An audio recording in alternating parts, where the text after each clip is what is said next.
నమస్తే, నేను ఇందు. అమెరికా ఉపాధ్యక్షుడు జేడీ వాన్స్ కమెంట్స్ పాకిస్తాన్ ని చావు దెబ్బ కొట్టాయని విశ్లేషిస్తున్నారు అంతర్జాతీయ పరిశీలకులు.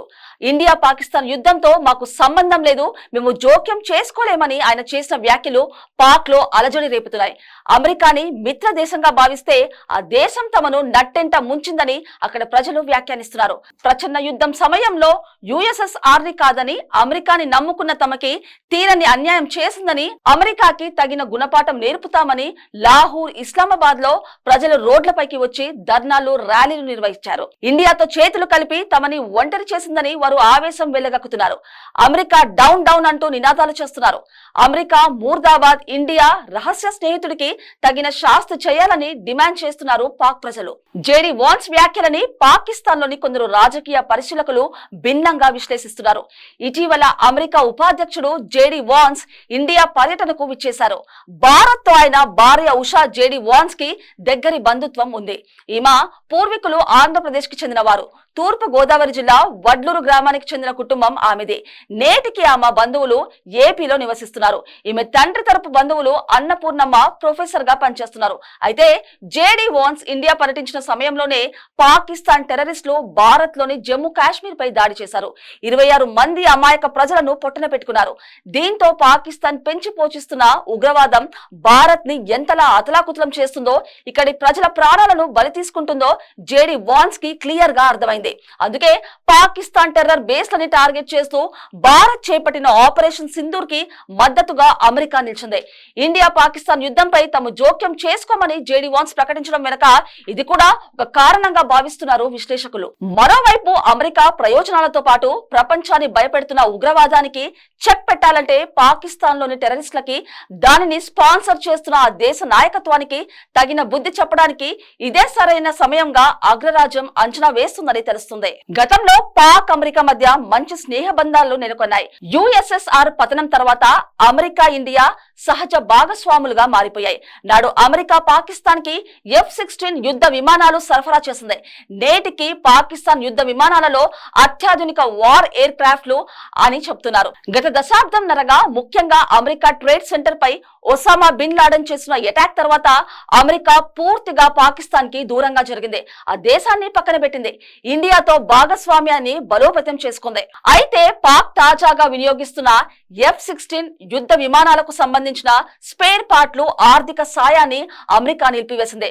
ఆపరేషన్ సింధూర్ బ్యాక్ డ్రాప్ లో అమెరికా జోక్యం చేసుకోకపోవడం, ఇండియాని నిలువరించుకోకపోవడం అమెరికా తటస్థత పాకిస్తాన్ సైన్యానికి చావు దెబ్బగా మారింది. ఎందుకంటే గతంలో అమెరికా ఆర్థిక, సైనిక సహాయంగా వేల కోట్ల రూపాయలను పాకిస్తాన్ కి అందించింది. నేడు అమెరికా హ్యాండ్ ఇవ్వడం పాకిస్తాన్ జీర్ణించుకోలేకపోతుంది. దీంతో భారత ఆర్మీని తట్టుకొని పాకిస్తాన్ నిలబడడం అంత ఈజీ కాదు. పాకిస్తాన్ ఆర్థిక వ్యవస్థ ఇప్పటికే తీవ్ర సంక్షోభంలో ఉంది. పాకిస్తాన్ IMF నుండి 1.3 బిలియన్ల రుణం కోసం దరఖాస్తులు చేసుకుంది. దీనికి అమెరికా రికమెండేషన్ ఉంటుందని ఆశించింది. కానీ తాజాగా ఆ దేశ ఉపాధ్యక్షుడు జేడీ వాన్స్ ఇచ్చిన జోక్యం చేసుకోలేమనే స్టేట్మెంట్ తో తమకు ఆ రుణం అందందని పాకిస్తాన్ లెక్కలు వేసుకుంటోంది. ఇది కూడా అమెరికాకు చావు దెబ్బగా భావిస్తున్నారు పరిశోధకులు. జేడీ వాన్స్ వ్యాఖ్యలు అమెరికా ఆర్థిక సాయం అవకాశాలను తోసిపుచ్చాయి. పాకిస్తాన్ కు ఎలాంటి సాయం చేయలేమో అని వాన్స్ స్పష్టం చేయడం అమెరికా ఫోకస్ భారత్ వంటి వ్యూహాత్మక భాగస్వాములపై ఉందని సూచిస్తుంది. ఆఫ్ఘనిస్తాన్ యుద్ధం ముగిసిన తర్వాత పాకిస్తాన్ స్ట్రాటజిక్ పార్ట్నర్షిప్ ప్రాముఖ్యత అమెరికాకు దక్కింది. ముఖ్యంగా ఒసామా బిన్ లాడెన్ పాకిస్తాన్ భూభాగంలోని అబోటాబాద్ లో దొరకడం, పాకిస్తాన్ కి తాలిబన్ల మద్దతు ఉందని తేలిపోవడంతో పాకిస్తాన్ తో సన్నిహిత సంబంధాలను అమెరికా దూరం చేసుకుంది. ఇది కూడా పాకిస్తాన్ కి ఆశాభంగం. దౌత్య పరంగా కూడా భారత్ భాగస్వామ్యం అమెరికాకి ఎంతో అవసరం. జేడీ వాన్స్ వ్యాఖ్యలు అమెరికా దౌత్యపరమైన వైఖరిని స్పష్టం చేస్తున్నాయి.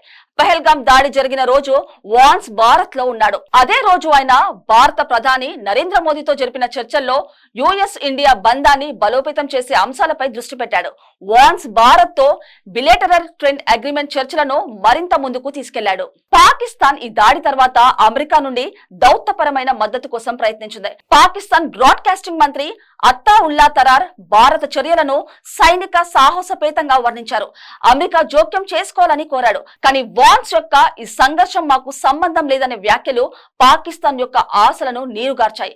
America state secretary Marco Rubio 2 దేశాలను సంయమనం పాటించాలని కోరారు. కోరాడు. కానీ భారత్ కు వ్యతిరేకంగా ఎలాంటి నెగటివ్ కామెంట్స్ చేయలేదు. దీంతో పాకిస్తాన్ బిక్క చచ్చిపోయింది. పాకిస్తాన్ ప్రజలు, ముఖ్యంగా యువత, అమెరికా తటస్థ వైఖరిపై తీవ్ర అసంతృప్తిని వ్యక్తం చేస్తున్నారు. ఇస్లామాబాద్, లాహోర్ లో నిరసనలు చెలరేగాయి. అమెరికా మమ్మల్ని రోడ్డుపై వదిలేసింది అనే నినాదాలు మారుమ్రోగాయి.